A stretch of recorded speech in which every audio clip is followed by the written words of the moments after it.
సర్వ ప్రశంసలు సకల పొగడుతలు సర్వలోకాలకు సృష్టికర్త పరమ పవిత్రుడు పరిశుద్ధుడైనటువంటి అల్లాహ్కు మాత్రమే శోభిస్తాయి.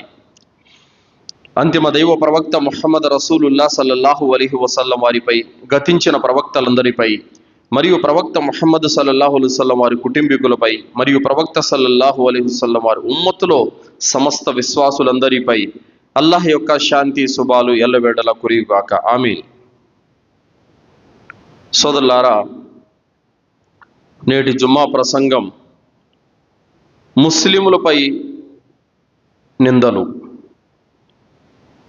సోదరులారా, ఆనాటి నుండి కూడా నేటి వరకు ఇస్లాంను అణచటానికి, ఇస్లాం ధర్మంపై బురద చల్లుతూనే ఉన్నారు. ఆనాడు కూడా ఇస్లాం ధర్మంలో అనేక వక్రతలు వెతకడానికి ప్రయత్నాలు చేసేవారు. బురద చల్లడానికి వాళ్ళు చెయ్యనటువంటి ప్రయత్నాలు లేవు. ఇస్లాంను అణచడానికి, ఇస్లాంను తుడిచిపెట్టేయటానికి వాళ్ళు పన్ననటువంటి కుట్రలు లేవు. ఆ విధమైనటువంటి కుట్రలు, పన్నాగాలు, కుటిల పన్నాగాలు పన్నారు. నేటికి కూడా పన్నుతూనే ఉన్నారు. అయితే అల్లాహ్ సుబ్హానహు వ తఆలా ఏమంటున్నాడు?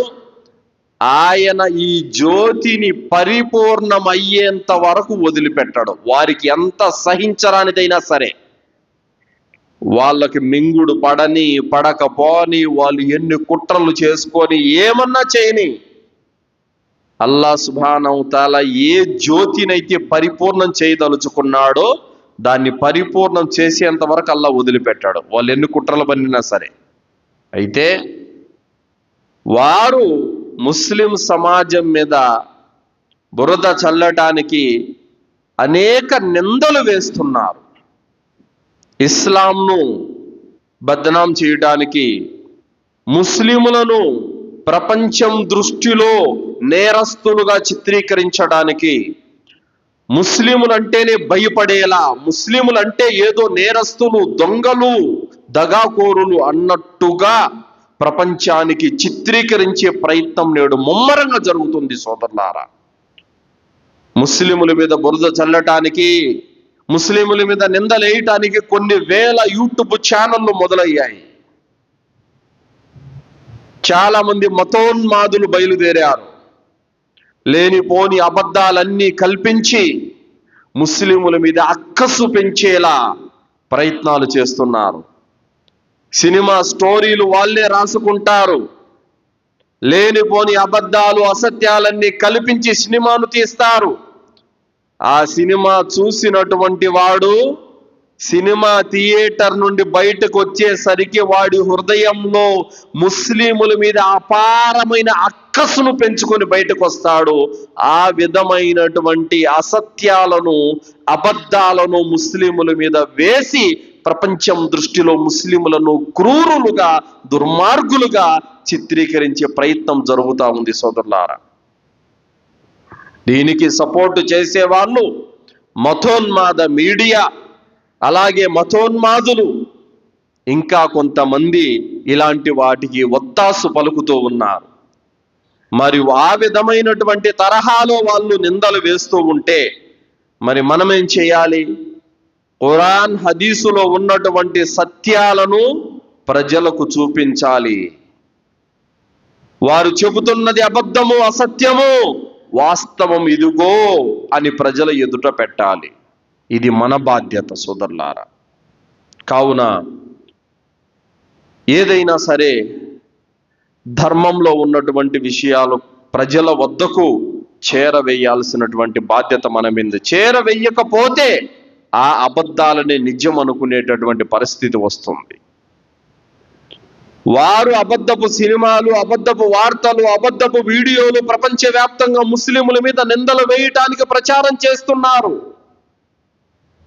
ఆ యొక్క వార్తలు, ఆ వీడియోలు చూసేటటువంటి వాళ్ళు జ్ఞానవంతులు, బుద్ధివంతులు, వివేకులైతే కనుక ఇది ఎంత మటుకు వాస్తవము, ఎంత మటుకు అబద్ధం అన్నటువంటి విషయాన్ని పరిశీలన చేస్తారు. అంధభక్తులు, గుడ్డిగా నమ్మేటటువంటి వారు, మత పిచ్చి కలిగిన వారైతే గనక ఎవరు ఏది చెప్పినా నమ్మేసి ముస్లిముల మీద అక్కసు పెంచుకుంటారు. అందుకోసమే వారు తీసుకొస్తున్నటువంటి వార్తలు అబద్ధమని నిరూపించాలి. ఖురాన్ హదీసులో అల్లాహ్ చెబుతున్నటువంటి సత్యాన్ని బహిర్గతం చేయాలి. అల్లాహ్ సుబ్హానహు తఆలా ఖురాన్ గ్రంథంలో సూరా అల్ హుజరాత్ 49వ సూర 6వ వాక్యంలో అల్లాహ్ అంటున్నాడు, యా అయ్యుహల్లదీన ఆమనూ ఇన్ జాఅకుం ఫాసికుం బినబయిన్ ఫతబయ్యను అన్ తుసీబు కౌమన్ బిజహాలతన్ ఫతుస్బిహు అలా మా ఫఅల్తుం నాదిమీన్. ఓ విశ్వాసులారా, మీ వద్దకు ఎవరైనా ఒక దుర్వర్ధనుడు సమాచారాన్ని తీసుకొని వస్తే దాని నిజానిజాలను మీరు పరిశీలన చేసుకోండి. పరిశీలన చేయని కారణంగా మీకు నిజం తెలిసిన తరువాత చేసిన దానిపైన సిగ్గుతో కుంచుకుపోయే పరిస్థితి రావచ్చు. అందుకల్లా ఏమంటున్నాడు, మీ వద్దకు ఏదైనా ఒక సమాచారాన్ని ఎవరైనా తీసుకొని వస్తే ఇందులో నిజం ఎంత అబద్ధం ఎంత అని పరిశీలన చేయాలి ప్రజలు. ముస్లిముల మీద ఏదో నిందలు వేశారు, నిజమేనని నమ్మేయడం కాదు, ఇది ఎంత మటుకు వాస్తవము చరిత్రను పరిశీలించేయాలి. జరిగింది ఒకటైతే ఆడ 10 కావించి చూపించడం, లేని దాన్ని క్రియేట్ చేసి చూపించడం, ముస్లిములను అతి ఉగ్రవాదులుగా తీవ్రవాదులుగా చిత్రీకరించడం, ఇవన్నీ కూడా అతి మహా దారుణమైనటువంటి విషయాలు సోదరులారా. ఎన్ని సినిమాలు తీశారు ముస్లిముల మీద నిందలు వేయటానికి, ఎన్ని కట్టుకథలు కల్పించారు ముస్లిములను ఉగ్రవాదులుగా ప్రపంచానికి చూపించడానికి.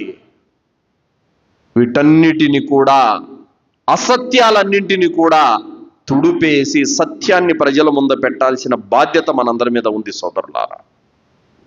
సోదరులారా. ఈ మధ్య కాలంలో ఎక్కువగా ముస్లిం సమాజం మీద పడుతున్నటువంటి నిందల గురించి నేను మీ ముందు ప్రస్తావన చేస్తాను, తెలుసుకోండి. ఈ సమాధానాలు ఖచ్చితంగా ముస్లిమేతర ప్రజలకు మనమందరం కూడా ఇవ్వవలసిన అవసరం ఉంది. మొదటగా వీళ్ళలో నుండి వస్తున్నటువంటి ఒక నింద ఏమిటంటే, మీరు నిద్ర లేస్తూనే అజాన్తోనే మత ప్రచారం మొదలు పెడుతున్నారు అనేటటువంటి నింద వేశారు. అజాన్ అనేది మత ప్రచారమా? కాదు. అజాన్ అనేది సృష్టికర్త అయిన అల్లాహ్ ఆరాధన వైపునకు పిలిచేటటువంటి ఒక విధానం, మత ప్రచారం కాదు. ఏ భాషలో పిలుస్తున్నారు? అరబ్బీ భాషలో ముస్లిములను ఆరాధనకు రమ్మని, మస్జిదుకు రమ్మని పిలుస్తున్నారు. ఇందులో మత ప్రచారం ఎక్కడుంది? ఒకవేళ మీకు అదే ఉద్దేశము గనక ఉన్నట్లయితే మీరు మాట్లాడే భాష వేరు, అజాన్లో ఇచ్చేటటువంటి పదాల భాష వేరు. మీకు అర్థం కాదు కదా. అర్థం కాని భాషలో ఎవడైనా మత ప్రచారం చేస్తాడా? లేదు. సరే, ఇక్కడంటే 5 పూటల అజాన్ ఇస్తున్నాం, మరి సౌదీ అరేబియాలో మక్కాలో 5 పూటల అజాన్ జరుగుతుంది. అక్కడికి 100% అంతా ముస్లిములే. అక్కడ మత ప్రచారం చేయాల్సిన అవసరం ఏముంది? మరి అక్కడ కూడా 5 పూట్ల అజాన్ ఇస్తున్నారు కదా. కావున అజాన్ అనేది మత ప్రచారము, మీరు నిద్ర లేస్తానే మత ప్రచారం చేస్తున్నారు అజాన్ ద్వారా అన్నటువంటి మాటలు ఏవైతే కొంతమంది కల్పిస్తున్నారో ఇవి పచ్చి అబద్ధము, నింద తప్ప మరేమీ కాదు. అజాన్ అనేది సృష్టికర్త అయిన ఆరాధన వైపునకు రమ్మని ముస్లిములకు పిలుపు ఇవ్వడం జరుగుతుంది. అల్లాహు అక్బర్, అల్లాహు అక్బర్, అల్లాహ్ అందరికంటే గొప్పవాడు. అష్హదు అల్లా ఇలాహా ఇల్లల్లాహ్, నేను సాక్ష్యమిస్తున్నాను అల్లాహ్ తప్ప మరొక ఆరాధ్య దైవం ఎవడు లేడు. అష్హదు అన్న ముహమ్మదర్ రసూలుల్లాహ్, నేను సాక్ష్యమిస్తున్నాను ముహమ్మద్ సల్లల్లాహు అలైహి వసల్లం అల్లాహ్ యొక్క ప్రవక్త. హయ్యా అలస్సలా, స్వలా నమాజు వైపునకు రండి. హయ్యా అలల్ ఫలా, సాఫల్యం వైపునకు రండి. అల్లాహు అక్బర్, అల్లాహు అక్బర్, అల్లాహ్ అందరికంటే గొప్పవాడు. లా ఇలాహా ఇల్లల్లాహ్, అల్లాహ్ తప్ప మరొక ఆరాధ్య దైవం ఎవడు లేడు. ఇది నాటి నుండి 1400 సంవత్సరాల నుండి నేటి వరకు దైవ ప్రవక్త ముహమ్మద్ సల్లల్లాహు అలైహి వసల్లం వారు నేర్పినటువంటి పద్ధతి, విధి, విధానం ఇది మిమ్మల్ని మతం మార్చడానికో, మా మతం వైపున ఒక రమ్మని పిలవడానికో అజాన్ ఇవ్వడం లేదు. ముస్లిములను నమాజుకు రమ్మని పిలుస్తున్నారు, మజీదుకు రమ్మని పిలుస్తున్నారు. కావున అజాన్ మత ప్రచారం అని ఎవరైతే అంటున్నారో ఇది నింద తప్ప మరేమీ కాదు సోదరులారా.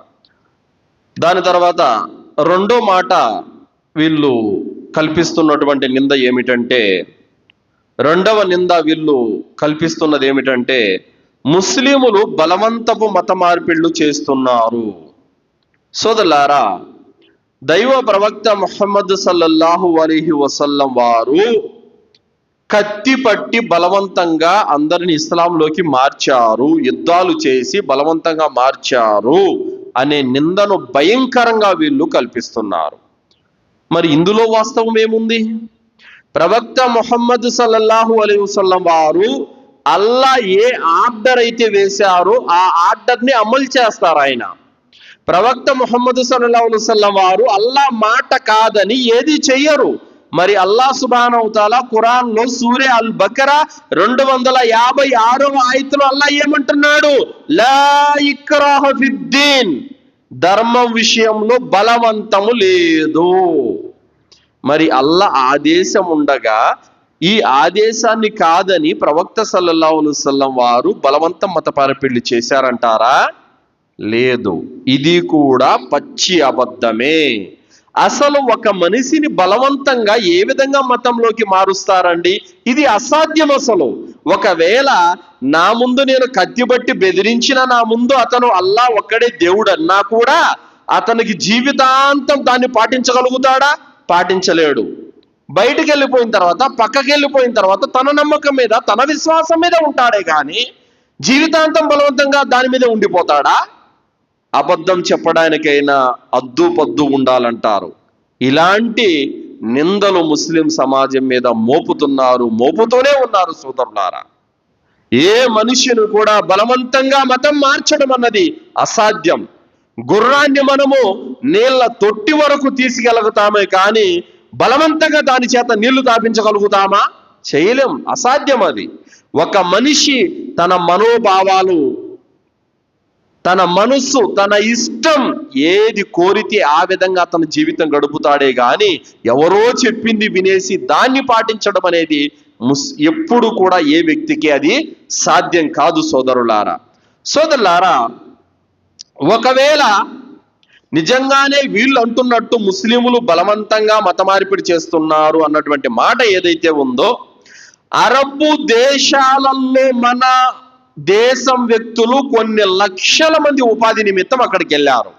మన దేశం వ్యక్తులు అరబ్బు దేశాలకు లక్షలాది మంది అక్కడికి వెళ్ళారు జీవనోపాధి నిమిత్తం.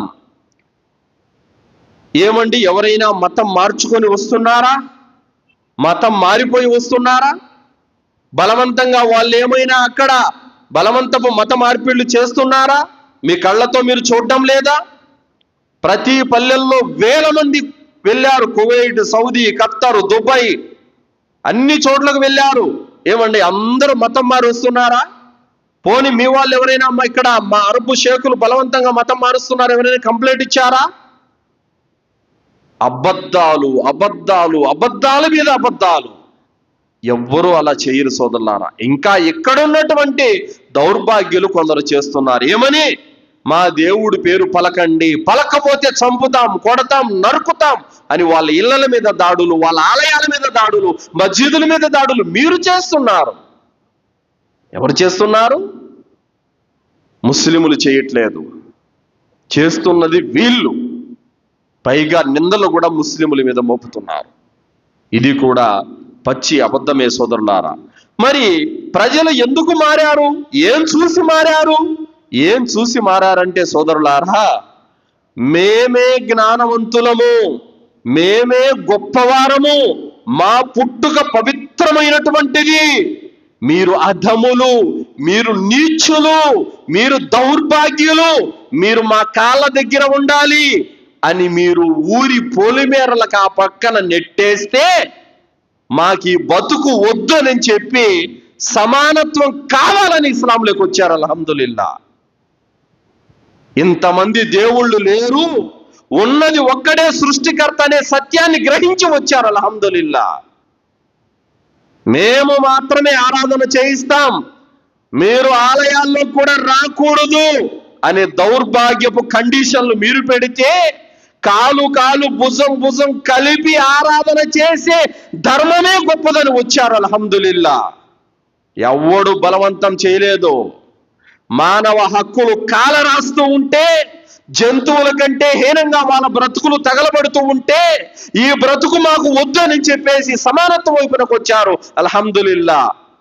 ఇష్టపడి మనస్ఫూర్తిగా వచ్చారే కానీ ఎవ్వరు బలవంతంగా ఇక్కడ తీసుకురాలేదు, లాక్కు రావడం లేదు.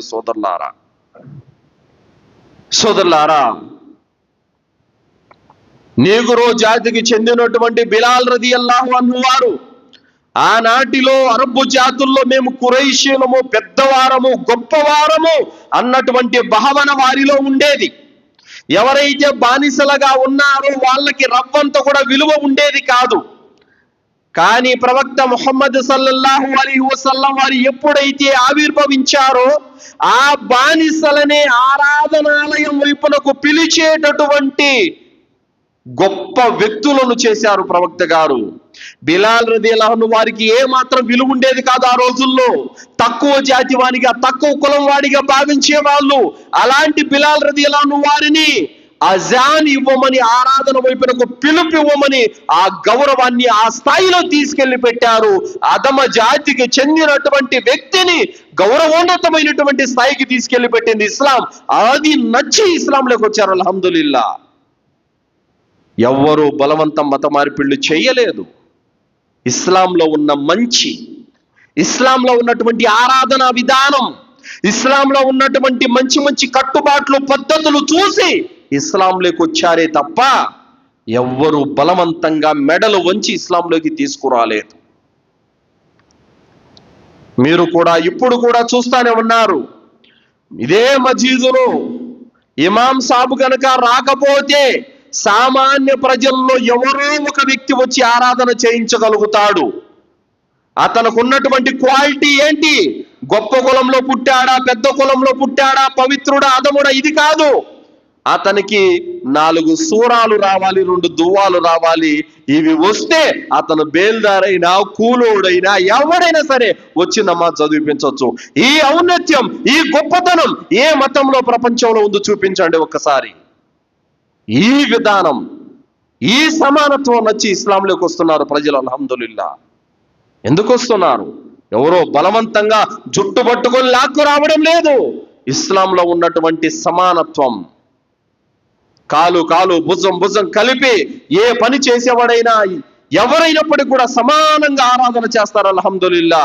ఒకే గిన్నెలో కలిసి అన్నదమ్ముల వలె తింటారు. అల్హమ్దులిల్లా. ప్రవక్త ముహమ్మద్ సల్లల్లాహు అలైహి వసల్లం వారు అన్నారు, అరబ్బుకు అరబ్బేతరుడిపై గాని, అరబ్బేతరుడికి అరబ్బుపై గాని, నల్లవాడికి తెల్లవాడిపై గాని, తెల్లవాడికి నల్లవాడిపై గాని ఎలాంటి ఆధిక్యత లేదు దైవ భీతి పరంగా తప్ప. ఎవడైతే దైవానికి భయపడతాడో వాడే దైవం దృష్టిలో అందరికంటే గొప్పవాడు.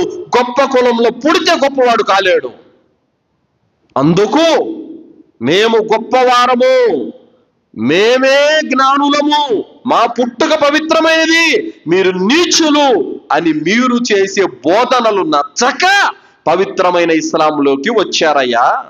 అంతే తప్ప ఎవ్వరు ఇక్కడ మత మార్పిళ్లు చేయలేదు. ఇది కూడా నింద తప్ప మరేమి కాదు. సోదరులారా, దాని తర్వాత ముస్లిములు వావి వరుసలు లేకుండా వివాహాలు చేసుకుంటారు అనేటటువంటి యొక్క నిందలు కూడా అతి ఎక్కువగా కల్పిస్తున్నారు. ఇప్పుడు ముస్లింలకి ఏంటండి వావి వరుసలు లేదు, ఎవరినంటే వాళ్ళు చేసుకుంటారు పెళ్లి.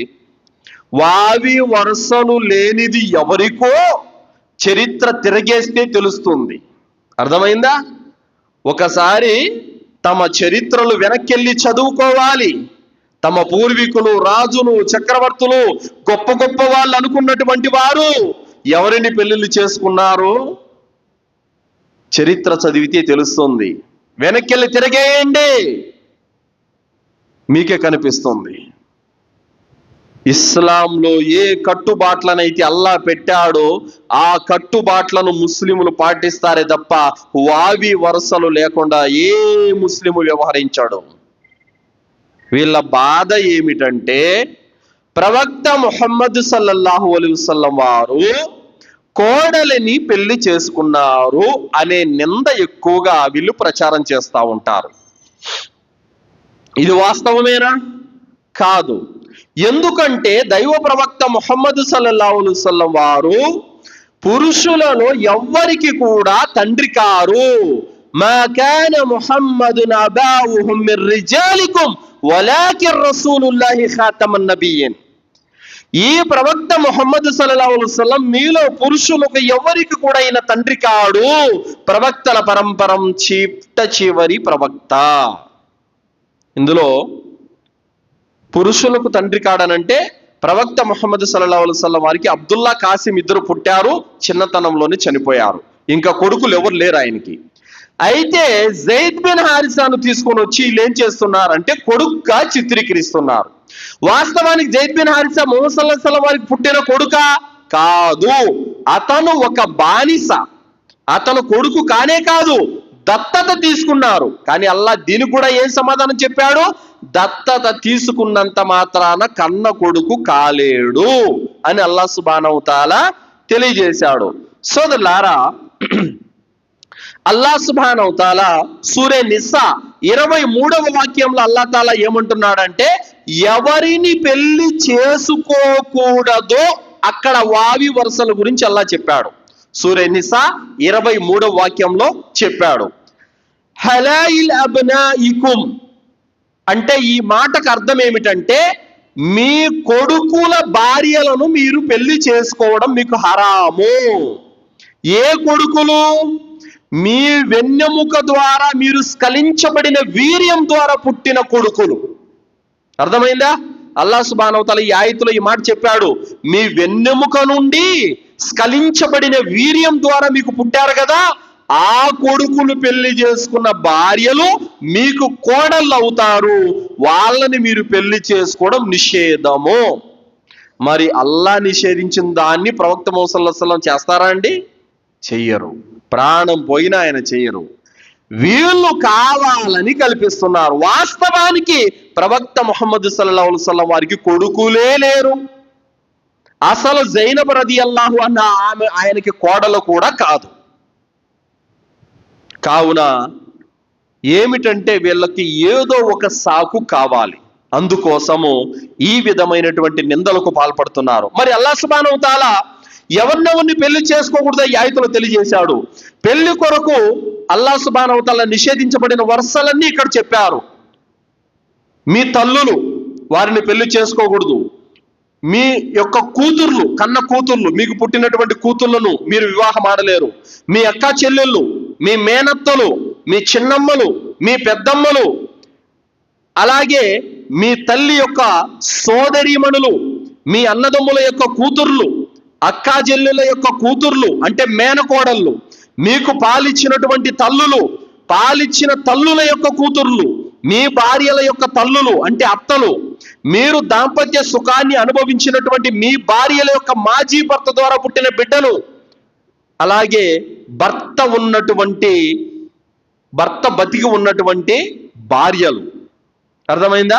వీళ్ళందరూ కూడా వివాహానికి నిషేధము. తర్వాత ఏమంటున్నాడు? వెన్ను నుండి స్ఖలించబడిన వీర్యంతో పుట్టిన మీ కొడుకుల భార్యలు, కోడళ్ళు మీ కొరకు నిషేధము.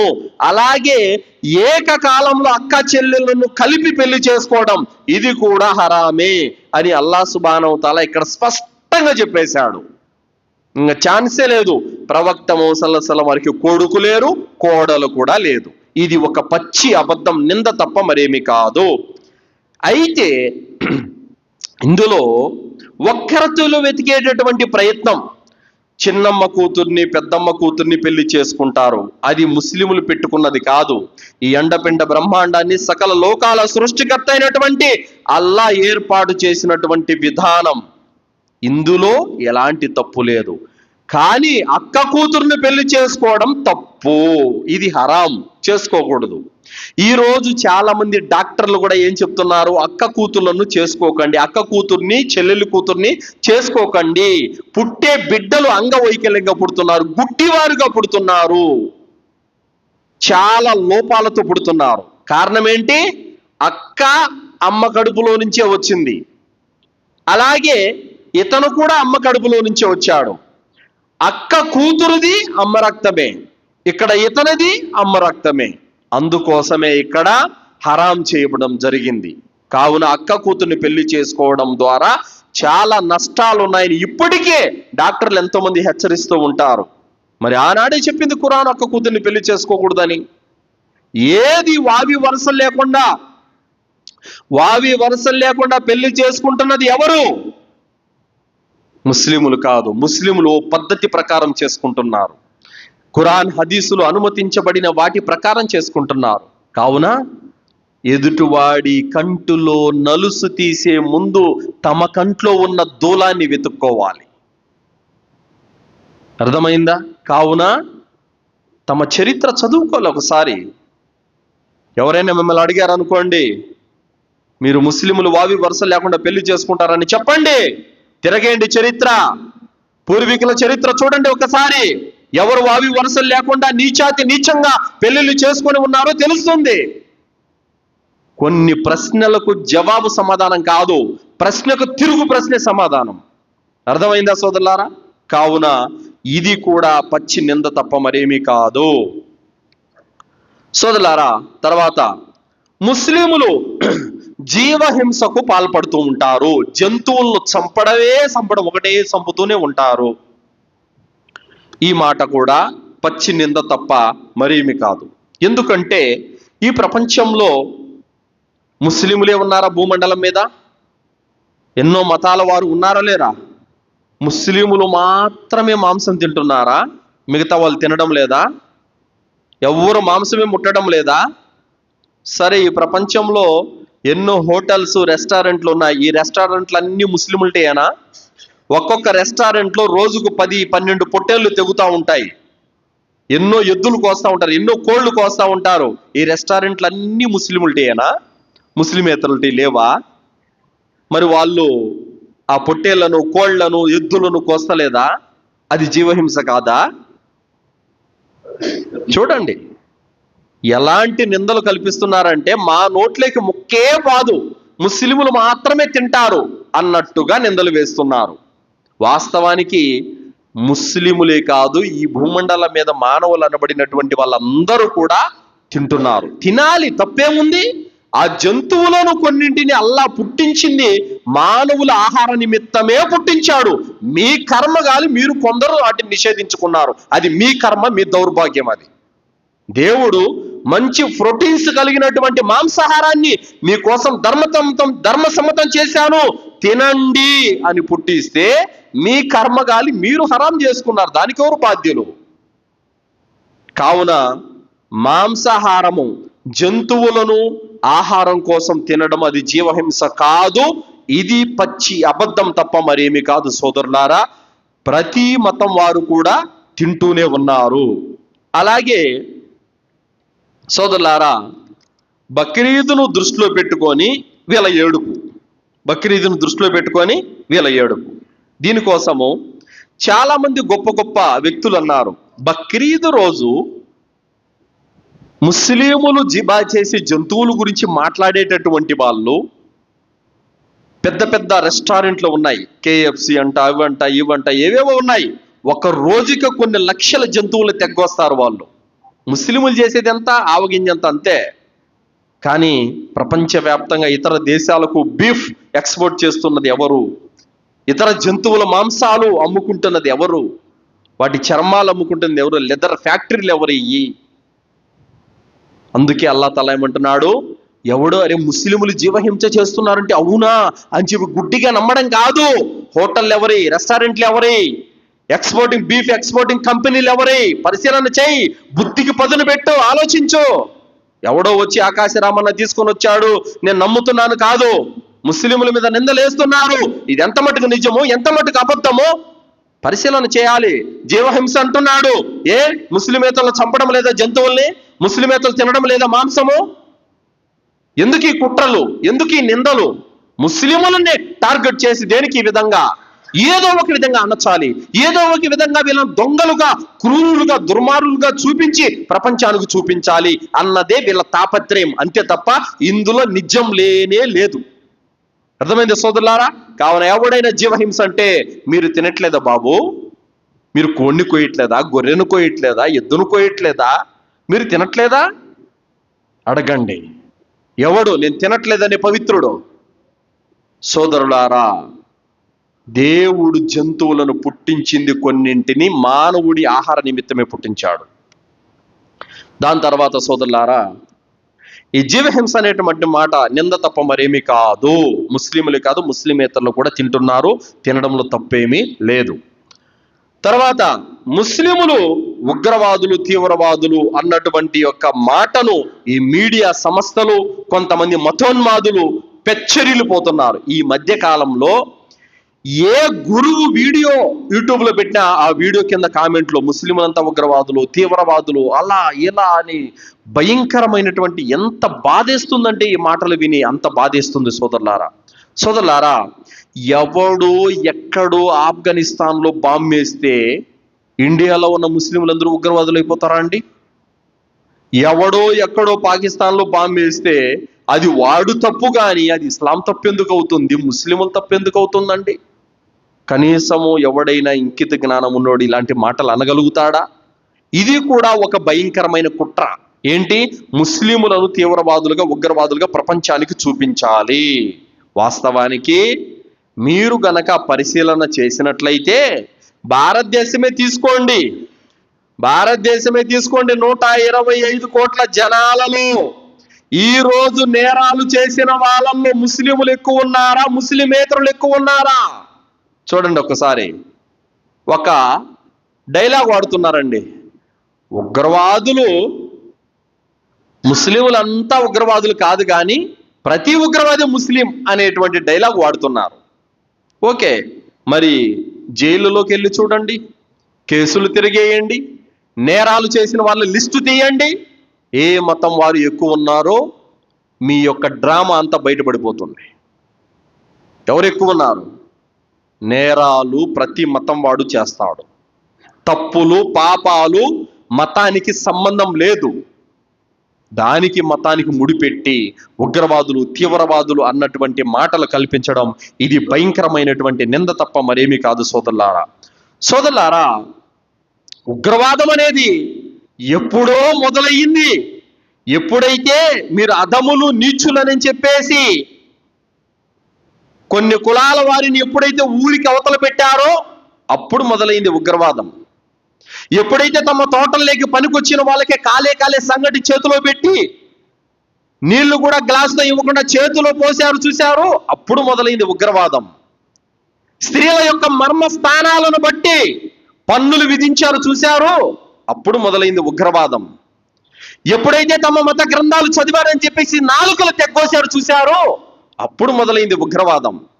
తమ బావిలో నీళ్లు తాగారని చెప్పేసి మూత్రం తాపించారు చూశారు, అప్పుడు మొదలైంది ఉగ్రవాదం. ఎవరో ఎక్కడో బాంబేస్తే ముస్లింలందరూ ఉగ్రవాదులు అయిపోతారా?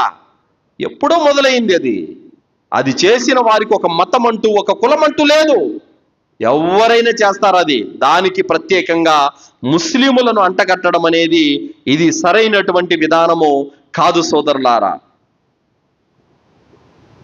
ఎవరికి వాలి బిరుదు? ఎవరికి వాలి ఇలాంటి ఉగ్రవాదులు, తీవ్రవాదులు అన్నటువంటి బిరుదు? ఎవరైతే కట్టుకున్న భార్య అన్నటువంటి కనికరం కూడా లేకుండా ముక్కలు నరికి కుక్కర్లో ఉడకబెట్టి ఎండబెట్టి సాక్ష్యాలు కూడా లేకుండా రూపుమాపారు చూశాడు, అలాంటి దుర్మార్గులకి ఇవ్వండి ఉగ్రవాదులని బిరుదు. ఎవడైతే అమావాస్య రోజున, సూర్యగ్రహణం, చంద్రగ్రహణం రోజున మాంత్రిక తాంత్రిక పూజల కోసం కన్న కూతురును కూడా పూజల కోసం బలిస్తున్నాడు చూశారు, అలాంటి దౌర్భాగ్యులకి ఇవ్వండి ఉగ్రవాదులు అన్న బిరుదు. ఎవరైతే ఆస్తుల కోసం కన్న తల్లిదండ్రులకు సేవ చేయకుండా అనాథాశ్రమాల్లో, వృద్ధాశ్రమాల్లో పడేస్తున్నారో, తల్లిదండ్రులను కూడా చూడకుండా కొట్టి చంపుతున్నారో, అలాంటి దౌర్భాగ్యులకి ఇవ్వండి ఉగ్రవాదులు, తీవ్రవాదులు అన్నటువంటి బిరుదు. అక్రమ సంబంధాల కోసం అన్నదమ్ములు కట్టుకున్నటువంటి భార్యను కడతీర్చేటువంటి దౌర్భాగ్యులు ఉన్నారు కదా, అలాంటి వారికి ఇవ్వండి తీవ్రవాదులు, ఉగ్రవాదులు అన్నటువంటి బిరుదు. అలాంటి వారికి ఇవ్వరండి. ఎందుకంటే దీనికి ఒక మతం అంటగట్టారు కదా. ఎలా ఉందంటే పెద్దోళ్ళు ఒక సామెత చెప్పారు, మీరు చేస్తే సంసారము, మేము చేస్తే వ్యభిచారం అని. అర్థమైందా? అంటే ఆ నేరం చేసిన వాడు ముస్లిం అయితే ఉగ్రవాది, ముస్లిమేతరుడు అయితే ఉగ్రవాది కాదు. వాడికి బిరుదులు ఏమిస్తారు? వాడు ఎన్ని మడ్డలన్నా చేయని, నడి రోడ్లలో నరకని, వాడు భార్యను ముక్కలు ముక్కలు చేయని, ఏమన్నా చేయని, వాడిని ఏమంటారు? దుండగుడు, మానవత్వం లేనివాడు, చిన్న చిన్న బిరుదులు ఇస్తారండి. అదే ముస్లిం అనుకో, ఉగ్రవాదులు, టెర్రరిస్టులు, తీవ్రవాదులు, ఈ బిరుదులు. అదేంటి? ముస్లిము చేసింది హత్యే, ఇతను చేసింది కూడా హత్యే. మరి ముస్లిం ఎట్ట ఉగ్రవాది అయ్యాడు, ఇతనెట్ట ఉగ్రవాది కాకుండా పోయాడు? ఇది ఈ మతోన్మాదుల యొక్క నిజ స్వరూపం. దీనికి మోచేతి ఎంగిలి నీళ్లు తాగేటటువంటి మీడియా సంస్థలు కూడా తలలూపి ముస్లిముల మీద కాకి లెక్కలు రాస్తూ ఉంటారు సోదరులారా, తప్పుడు రాతలు రాస్తూ ఉంటారు. సోదరులారా, చరిత్రలో వెనక్కి వెళితే లక్షలాది మంది ప్రాణాలు తీసినటువంటి వారు ముస్లిమేతరులు ఎందరో ఉన్నారు. మరి వాళ్ళను ఉగ్రవాదులు అనడం లేదే? ఈ దేశం కోసం పోరాడినటువంటి మహనీయుడైన మహాత్మా గాంధీని అన్యాయంగా చంపారు. మరి ఆ చంపినోడిని ఉగ్రవాది అనడం లేదే? మన మతం వాడైతే మనం పరాయి మతం వాడైతే ఎన్ని నిందలైనా వేస్తాం. ఎంత దౌర్భాగ్యమో, ఎలాంటి హేయమైనటువంటి చర్య ఇది, ఒకసారి ఆలోచించండి. ప్రతి ముస్లిం ఈ వాస్తవాలను ప్రజలకు చెప్పాలి సోదరులారా. ఏం వాళ్ళ దగ్గర మీడియా సంస్థ ఉందని, టీవీలు, వార్తాపత్రికలు ఉన్నాయని చెప్పేసి వాళ్ళ ఇష్టం వచ్చినట్టు వాళ్ళు వాగుతుంటే మనం ఊరుకోవాలా? మనం కూడా ధీటుగా సమాధానం ఇవ్వాలి. సత్యాలను, నిజాలను ప్రజలకు చూపించాల్సినటువంటి అవసరం ఎంతైనా ఉంది సోదరులారా. ఇస్లాం ధర్మం మనిషిని చంపడాన్ని అనుమతిస్తుందా? ఏమాత్రం కూడా అనుమతించదు సోదరులారా. సూర్య మాయిదా 32వ ఆయతలో అల్లాహ్ తఆలా అంటున్నాడు, మన్ ఖతల నఫ్సం బిగైరి నఫ్సిన్ ఔ ఫసాదిన్ ఫిల్ అర్ది ఫకఅన్నమా ఖతల నాస జమియా. అకారణంగా ఒక మానవుణ్ణి చంపితే సమస్త మానవులను చంపిన దాంతో సమానము. ఎవరైనా ఒక మానవుడి ప్రాణాన్ని రక్షిస్తే సమస్త మానవుల ప్రాణాలను కాపాడిన దాంతో సమానం అని చెప్పాడు అల్లాహ్. అన్యాయంగా ఒక ప్రాణాన్ని తీస్తే అల్లాహ్ ఒప్పుకోవడం లేదు. ఒక స్త్రీ పిల్లికి తిండి పెట్టకుండా కట్టేస్తే ఆ పిల్లి చనిపోయింది, దాని కారణంగా అల్లాహ్ ఆమె నరకానికి పంపించాడు. కుక్కకు నీళ్లు తాపించిన కారణంగా వ్యభిచారిని మన్నించి స్వర్గానికి పంపించాడు అల్లాహ్. చిన్న ప్రాణులను చంపితేనే అల్లాహ్ ఒప్పుకోవడం లేదు, మానవులను చంపితే అల్లాహ్ ఒప్పుకుంటాడా? ఎవడో ధర్మం తెలియని, ఖురాన్ హదీసు జ్ఞానం లేనటువంటి దౌర్భాగ్యుడు ఎవడో బాంబు వేస్తే ముస్లింలందరూ ఉగ్రవాదులు అయిపోతారా? ఎంత అన్యాయమో, ఎంత దౌర్భాగ్యం ఇది అసలు. నిజంగా ముస్లిం సమాజం మీద తీవ్రమైనటువంటి నిందలు తప్ప ఇందులో ఎలాంటి వాస్తవాలు కూడా లేవు సోదరులారా. దాని తర్వాత ముస్లిములు తమ యొక్క స్త్రీలను బానిసలను చేసి స్వేచ్ఛ లేకుండా చేశారు, బుర్రకాలో బంధించేశారు అన్నటువంటి నింద కూడా వేస్తున్నారు. సోదరులారా, వాస్తవానికి స్వేచ్ఛ ఎప్పుడొచ్చింది?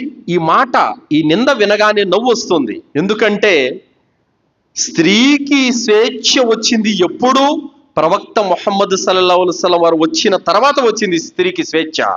అప్పటి వరకు స్త్రీ ఒక అంగడి బొమ్మలా మారిపోయి ఉండేది. స్త్రీకి ఏమాత్రం విలువ ఉండేది కాదు. ఆడపిల్ల కంటే చంపేసేవాళ్ళు, బానిసలాగా చూసేవాళ్ళు. స్త్రీలకు ఏమాత్రం విలువ ఉండేది కాదు. అలాంటి అంధకారమైనటువంటి రోజుల్లో ప్రవక్త ముహమ్మద్ సల్లల్లాహు అలైహి వసల్లం వారు ఎప్పుడైతే వచ్చారో అప్పుడు స్త్రీకి విలువ, గౌరవం అనేది వచ్చింది. మీరు ఏది తింటే అది మీ భార్యకు పెట్టాలి, మీరు ఏది కట్టుకుంటే అది మీ భార్యకు తొడిగించాలి. మీ భార్యను చెంప మీద కొట్టకండి, ఆమెను అనవసరంగా బాధించకండి.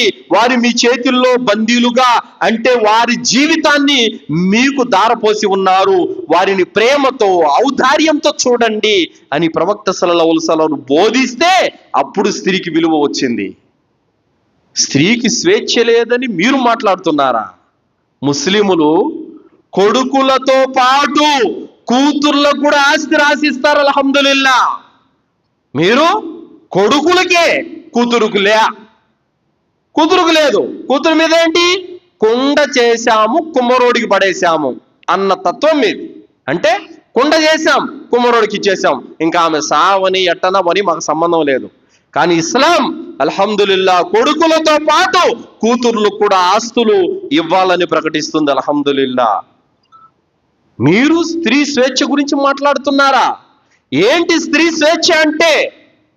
₹1 షాంపూ ప్యాకెట్ దగ్గర నుంచి గోడల మీద అర్ధనగ్గ పోస్టుల వరకు ఆడదాన్ని అంగడి బొమ్మను చేసి ఆడుకుంటున్నారు, వ్యాపారం చేసుకుంటున్నారు. మీరు ఒక షాంపూ అమ్మాలన్నా, ఒక సబ్బు అమ్మాలన్నా, ఒక క్రీమ్ అమ్మాలన్నా తడి బట్టలతో ఆడదాన్ని అందాలతో మీరు వ్యాపారం చేసుకుంటున్నారు. ఇదే మీరు కోరుకునే స్వేచ్ఛ? ఆడదాని అందాలతో సినిమాల రూపంలో కోట్లు సంపాదించుకుంటున్నారు. ఇదే మీరు కోరుకునే స్వేచ్ఛ? ఆడదాని అంగాలను గోడల మీద అతికించేసి వీడియోలు తీసి ప్రపంచానికి చూపిస్తున్నారు. ఇదే మీరు కోరుకునే స్వేచ్ఛ?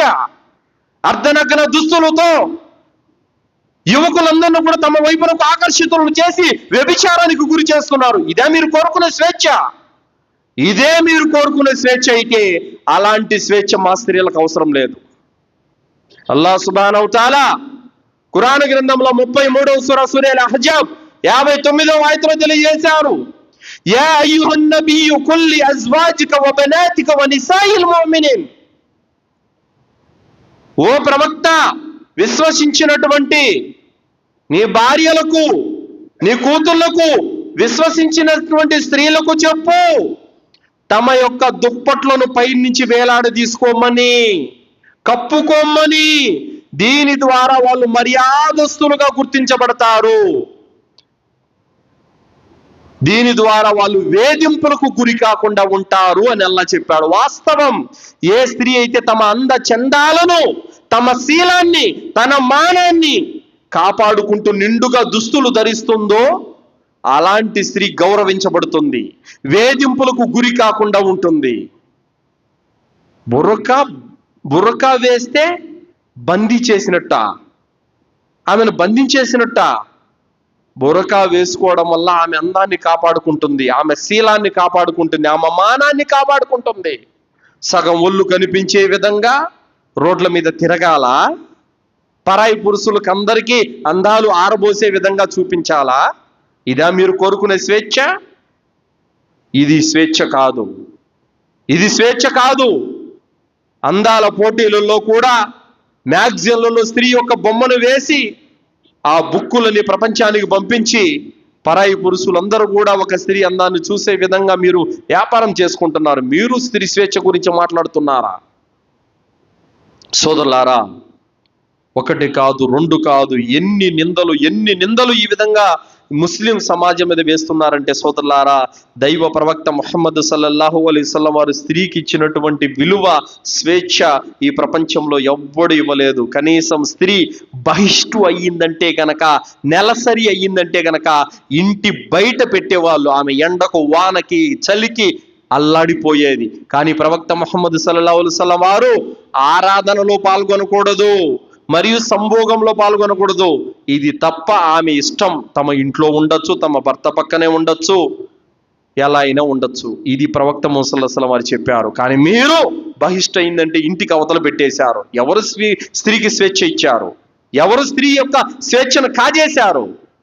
ప్రవక్త ముహమ్మద్ సల్లల్లాహు అలైహి వసల్లం వారు తెలియజేశారు, ఎవరైతే ఆడపిల్లలను కని చక్కగా విద్యా బుద్ధులు నేర్పించి ఒక ఉత్తమునికిచ్చి పెళ్లి చేస్తారో ఆ ఆడపిల్లలే రేపు కన్న తండ్రిని స్వర్గానికి తీసుకెళ్లడానికి కారకులవుతారని చెప్పారు. ఈ మాట ఏ ప్రపంచంలో మత గ్రంథాలైనా ఉందా అండి? వీళ్ళ పండితుడే చెబుతున్నాడు. మమ్మల్ని క్షమించకండమ్మా, ఆడపిల్లల కంటే జుట్టు పట్టుకొని కొట్టే వాళ్ళం ఒకప్పుడు, ఆడపిల్లల కంటే చంపేసే వాళ్ళం ఒకప్పుడు. అంతటి దౌర్భాగ్యమైనటువంటి స్థితి మేమే చేశాము, మమ్మల్ని క్షమించకండి అని చెప్పేసి మీ మత పండితుడు చెప్పాడు. చరిత్ర చెబుతుంది. స్త్రీ స్వేచ్ఛ గురించి మాట్లాడే ముందు తమ చరిత్ర ఏమిటో ఒక్కసారి తిరగేసుకోండి, తెలుస్తుంది. స్త్రీ స్వేచ్ఛ ప్రవక్త ముహమ్మద్ సల్లల్లాహు అలైహి వసల్లం వారు వచ్చిన తర్వాతనే స్త్రీకి అన్ని విధాల స్వేచ్ఛ వచ్చింది. ప్రవక్త ముహమ్మద్ సల్లల్లాహు అలైహి వసల్లం వారి రాకతో స్త్రీకి ఉన్నటువంటి బందీకానాలన్నీ తొలగిపోయాయి. కావున సోదరులారా, ఇలా ఒకటి కాదు, రెండు కాదు, ఎన్నో నిందలు ముస్లిం సమాజం మీద మోపుతున్నారు. ఇవన్నీ కూడా ఖచ్చితంగా మనము జ్ఞానంతో నేర్చుకొని ముస్లిమేతర సమాజానికి సత్యాన్ని, నిజాన్ని చెప్పాల్సిన బాధ్యత మనందరి మీద ఉంది సోదరులారా. అల్లాహ్తో నేను దువా చేస్తూ ముగిస్తున్నాను. విన్నటువంటి విషయాలపైన సదాచరణ చేసే సద్బుద్ధిని అల్లాహ్ మనందరికీ ప్రసాదించుగాక. అల్లాహ్ సుబ్హానహు వ తఆలా మన ఖురాన్ హదీసు జ్ఞానాన్ని ప్రసాదించుగాక. అల్లాహ్ తాలా మనల్ని ఖబర్ శిక్ష నుండి రక్షించుగాక. అల్లాహ్ మనల్ని జహన్నం నుండి రక్షించుగాక. అల్లాహ్ మనకు జన్నతులో ఉన్నతమైన దర్జాలను ప్రసాదించుగాక.